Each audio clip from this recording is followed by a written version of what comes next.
Welcome to Mind Shield. We protect the mind and pursue the truth. Let's get started.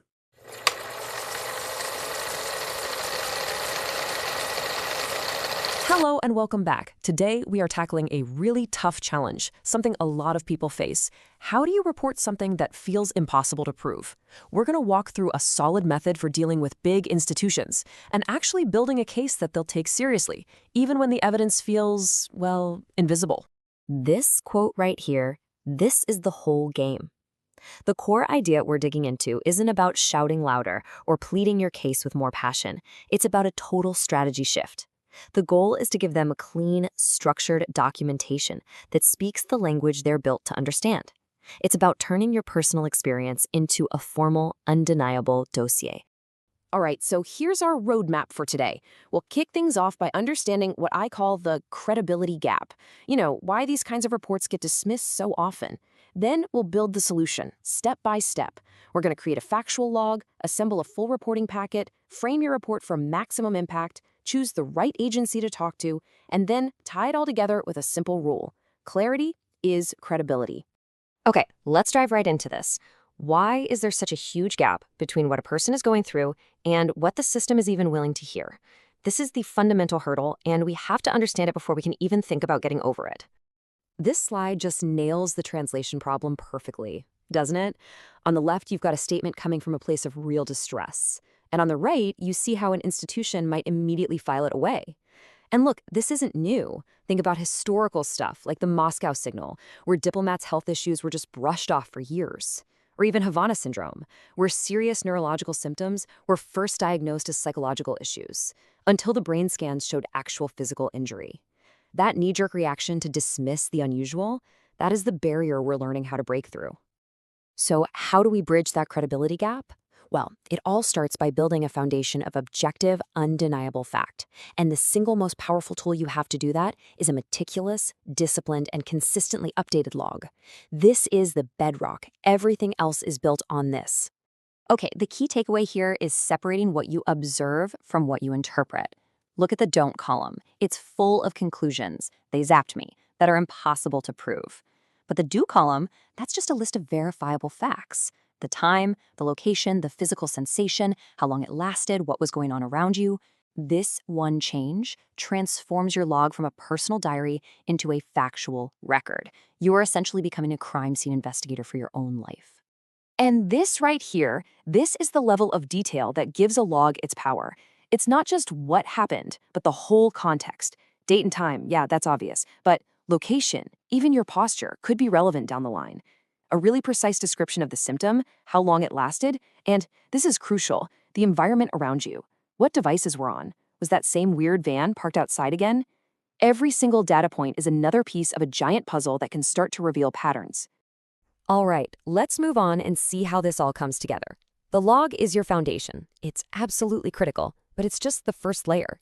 To make a truly compelling case, you need to build a full reporting packet, a complete dossier that backs up your log with different kinds of evidence.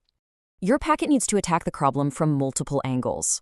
First up, digital evidence. This means saving everything. Harassing emails, save them. And make sure you get the full headers, which have all the routing data, screenshots, URLs, you name it. Second, physical evidence. Photograph any damage to your property. If you keep seeing a suspicious vehicle, get time-stamped photos that show the license plate. Third, technical data. Now this can be tricky, but if you have it, use it. Readings from an RF spectrum analyzer, or even better, a professional report from a TSCM sweep, that's a technical surveillance countermeasures sweep. And fourth, medical records. Go see a doctor about any physical or cognitive symptoms.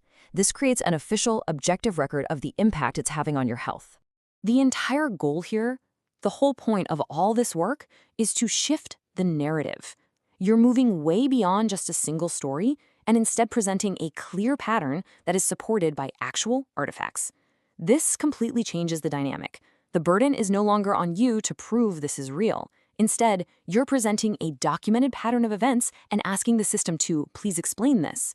When an official gets a packet like this, they're not just reading a complaint. They're reviewing a curated dossier of data. It's organized, it's digestible, and it demands to be taken seriously.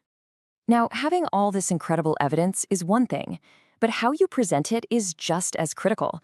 Seriously, the language you use, the way you frame your entire report, can be the difference between getting a real investigation and having the doors slammed in your face. This is where we get strategic. A lot of the vocabulary around these topics can be really emotionally charged, and it can trigger that immediate dismissal we talked about. Using a neutral, kind of technical-sounding term like covert neurosensory intrusion, or CNSI, is a strategic choice. It lets you describe the effects you're experiencing, the interference with your senses, your comfort, your ability to think clearly, without using sensational language that could torpedo your credibility in a formal report. And this right here, this is an investigation-ready statement. It's so powerful. Let's break it down. It uses formal, legal-sounding language like harassment and coercive interference. It focuses on the effect, affecting my safety.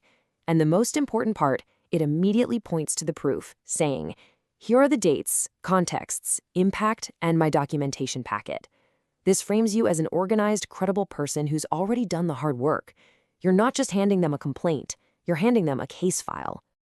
And here's what not to do. What you have to avoid are the things that are instant red flags for any investigator.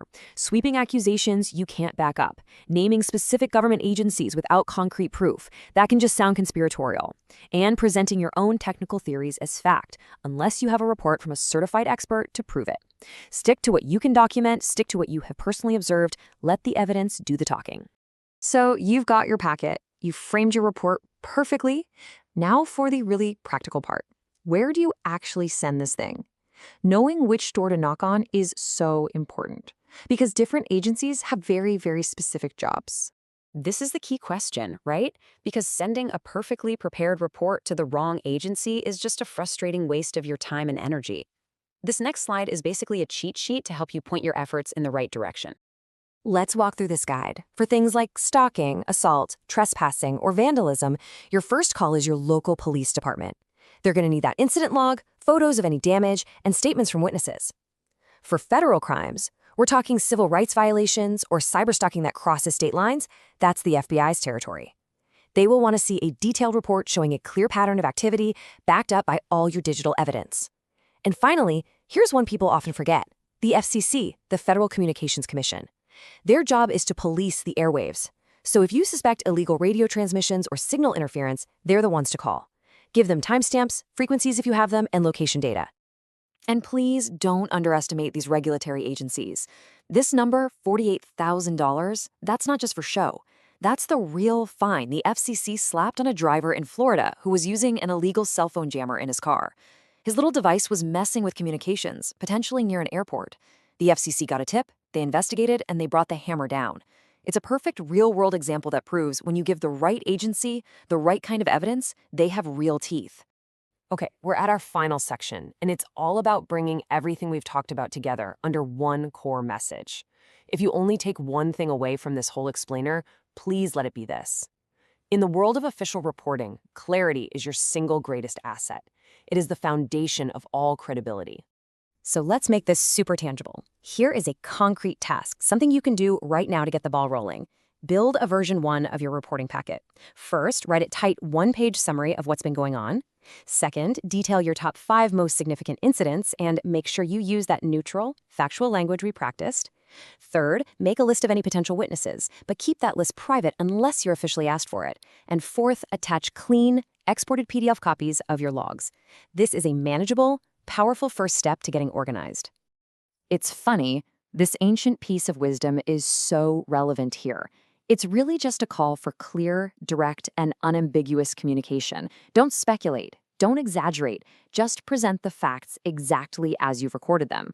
Let your yes be a documented fact, and your no be the honest admission that you don't have evidence for a claim. That kind of directness is the very heart of building credibility. And this is our final, most important point. When you're up against a system that is designed to be skeptical, your best weapon is not emotion or accusation. It's disciplined documentation. This whole process we've laid out, the log, the evidence packet, the careful framing, this is how you turn a personal story that someone can just wave away into a professional dossier that they simply cannot ignore. Thank you so much for joining me. Next time, we're going to build on this foundation and look at how you can proactively go out and seek information. We'll dive into the world of Freedom of Information Act requests and public records, and more importantly, how to ask for that information effectively. See you then.